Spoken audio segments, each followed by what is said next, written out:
नमस्कार। आज हम लेकर के आए हैं आपको एक ऐसे परिवार की स्थिति दिखाने के लिए जो शायद आप भी देख करके हैरान होंगे और आप भी सोचोगे कि शायद अब भी वो बदलता भारत नहीं है। आपको बता दें कि कोरोना काल में जिसके घर के हम सामने खड़े हैं ये है राधा।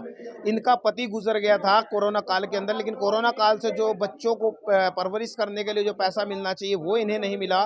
जो इनका बच्चा जो विकलांग है, देखेगा आप स्थिति, वो विकलांग है, उसकी पेंशन नहीं आई और जो बच्चों को पढ़ाई के लिए थी, इनकी लड़की है, उसको भी कोई पैसा नहीं मिलता। लेकिन सबसे बड़ी बात यह है कि इनको आज तक कोई आवास भी नहीं मिला। आवास छोड़िएगा, इनको आज तक कोई भूमि भी नहीं मिली कि भूमि मिल जाए इनको कि आवास बनाने के लिए आज तक की। यानी कि ये स्थिति आज हम आपको यहाँ पर दिखा रहे हैं कि शायद ये बदलता भारत है। पिता है वो काफ़ी दिन पहले गुजर गए थे, लेकिन उसके साथ साथ यहाँ पर एक बच्चा है जिसकी आप हालत देख सकते हैं। ये बच्चा है विकलांग और विकलांग बच्चा है मानसिक रूप से। इस बच्चे को देख सकते हैं, ये इनकी मम्मी है और ये इनकी जो है लड़की है।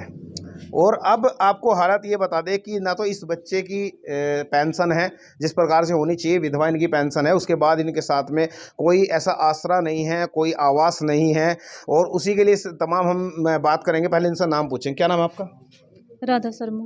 राधा शर्मा। तो क्या हुआ, कैसे, मतलब इनके पिताजी जो है कैसे गुजरे थे? बीमार थे जी। कितने दिन पहले गुजरे थे? 4.5 साल पहले। 4.5 साल जी। पहले। तो क्या करते थे वो? कुछ भी नहीं, ऐसे मजदूरी उजदूरी करते थे। मजदूरी करते थे। जी। तो अभी आपके पास में कोई ज़मीन है? नहीं जी, कुछ नहीं है। कोई ज़मीन नहीं है? नहीं। अच्छा, वो चूल्हा मिला आपको आवास वाला जो मिलता है, जो प्रधानमंत्री की योजना का? ना। नहीं मिला वो भी? जी नहीं। ठीक है। अच्छा, और ये जो आपको इसकी बच्चे की पेंशन नहीं, पेंशन भी नहीं बन रही। नहीं मिलती? नहीं। अच्छा, पेंशन भी नहीं मिली है। जी और आप बस 3 ही परिवार, 3 ही हो लगे? जी, 3 है। 3 तो है बस। आपके पास शुरू से ही ज़मीन नहीं है कुछ भी? नहीं, शुरू से ही नहीं है। तो आधार कार्ड आपका यहीं का है? हाँ जी। मकान भी नहीं है? मकान मुकुन कुछ नहीं है? कुछ नहीं है तो किराए पर रहते हो आप? जी। कितने सालों से? हो गए 20 साल हो गए। 20 साल से। जी।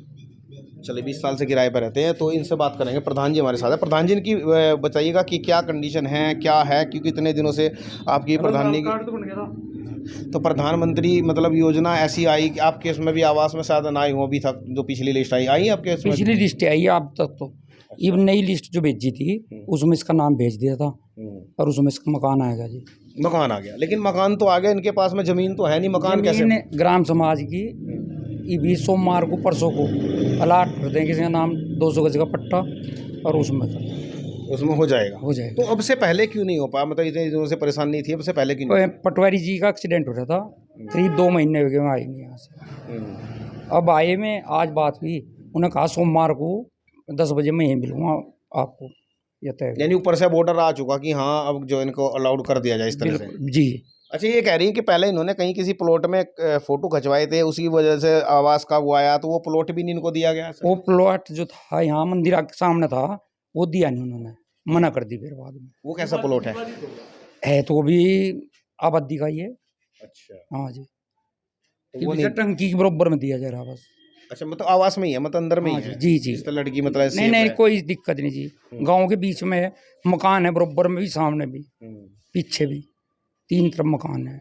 चलिए, फिलहाल तो कह रहे हैं कि पटवारी ने कह दिया है, लेकिन अभी तक ऐसा कुछ हुआ नहीं है। बात करते हैं कि किसान मजदूर संगठन से। क्या कहेंगे राम कुमार जी?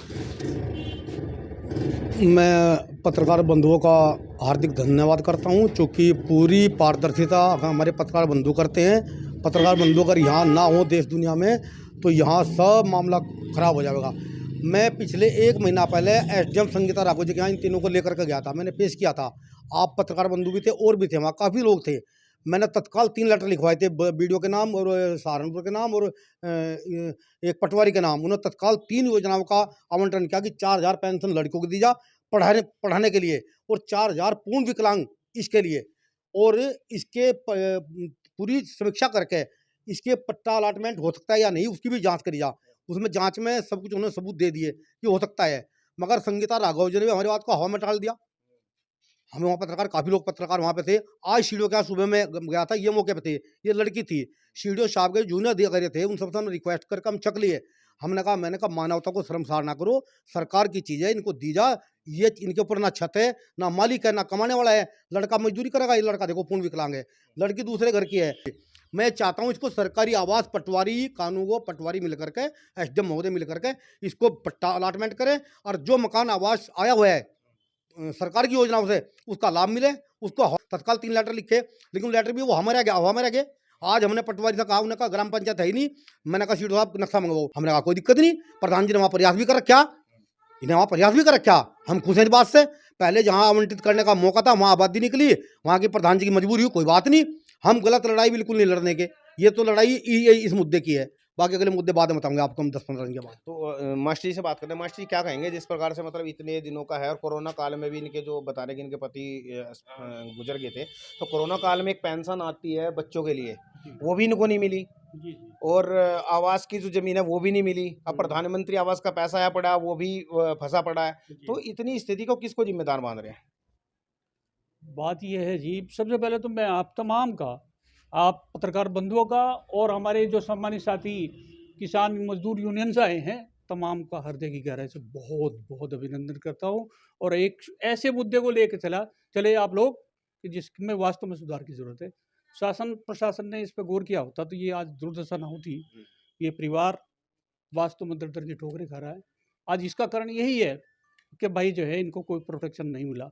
लेकिन अपने लेवल से जितना हम कर सकते थे वो हमने किया। हमारी आत्मा बिल्कुल संतुष्ट है कि एक गरीब को कितनी मदद करी जा सकती है, कितना हमारी हैसियत है कि उसके अकॉर्डिंग हमने किया है जी। और जितना प्रभु सामर्थ्य देगा उतना फिर भी करते रहेंगे। लेकिन शासन प्रशासन से आपके माध्यम से यही अनुरोध है कि आप इस गरीब परिवार की मदद करें और यथासंभव शीघ्र से शीघ्र जो है इनको, मान लिया जैसा इनका पैसा तो आ गया लेकिन ज़मीन नहीं है तो क्या करेंगे बेचारे, कहाँ बनाओगे। तो प्रधान जी का प्रयास भी चल रहा है और प्रधान जी का प्रयास भी सराहनीय होगा। लेकिन शासन प्रशासन से ये निवेदन है कि इसको काम को जल्दी से जल्दी सहयोग करें। और जितने हमारे ये किसान बंधु आए हैं, बहरहाल हमारी परिवार का हिस्सा है, और पत्रकार बंधु आए हैं हमारे परिवार समाज का महत्वपूर्ण हिस्सा है। आप तमाम का हृदय से आभार व्यक्त करते हैं और आपके माध्यम से इस आवाज़ को उठाना चाहते हैं कि आप शीघ्र अति शीघ्र इसमें जो है शासन प्रशासन को चेतावें, नहीं तो वाकई किसान यूनियन हम हमारे साथ हैं। कहना चाहूँगा जी बहुत बहुत शुक्रिया। ये थी यहाँ से रणदेवा से हमने आपको स्थिति दिखाई है इस परिवार की। अगर आपको भी कमेंट जरूर कीजिएगा और शेयर जरूर कीजिएगा जिससे कि अधिकारियों तक ये वीडियो पहुँच सके।